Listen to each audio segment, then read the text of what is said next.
किसी गांव में एक साधु रहा करता था। वो जब भी नाचता तो बारिश होती थी। अतः गांव के लोगों को जब भी बारिश की जरूरत होती थी तो वे लोग साधु के पास जाते और उनसे अनुरोध करते कि वे नाचे, और जब वो नाचने लगता तो बारिश जरूर होती। कुछ दिनों बाद 4 लड़के शहर से गांव में घूमने आए। जब उन्हें यह बात मालूम हुई कि किसी साधु के नाचने से बारिश होती है तो उन्हें यकीन नहीं हुआ।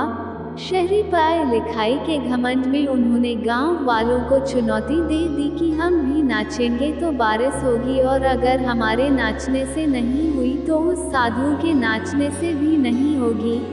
फिर क्या था, अगले दिन सुबह सुबह ही गांव वाले उन लड़कों को लेकर साधु की कुटिया पर पहुंचे। साधु को सारी बात बताई गई। फिर लड़कों ने नाचना शुरू किया। आधे घंटे बीते और पहला लड़का थक कर बैठ गया, पर बादल नहीं दिखे।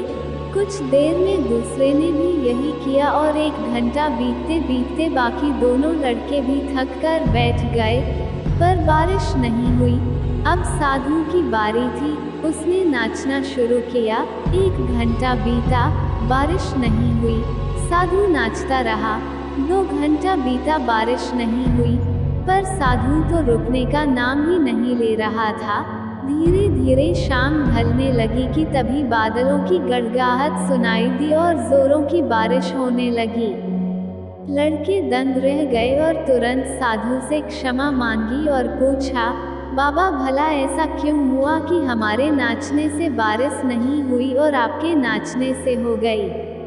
साधु ने उत्तर दिया, जब मैं नाचता हूँ तो 2 बातों का ध्यान रखता हूँ। पहली बात, मैं ये सोचता हूँ कि अगर मैं नाचूंगा तो बारिश को होना ही पड़ेगा, और दूसरी ये कि मैं तब तक नाचूंगा जब तक कि बारिश ना हो जाए। फ्रेंड्स, सफलता पाने वालों में यही गुण विद्यमान होता है। वो जिस चीज़ को करते हैं उसमें उन्हें सफल होने का पूरा यकीन होता है, और वे तब तक उस चीज़ को करते हैं जब तक कि उसमें सफल ना हो जाएं। इसलिए यदि हमें सफलता हासिल करनी है तो उस साधु की तरह ही अपने लक्ष्य को प्राप्त करना होगा।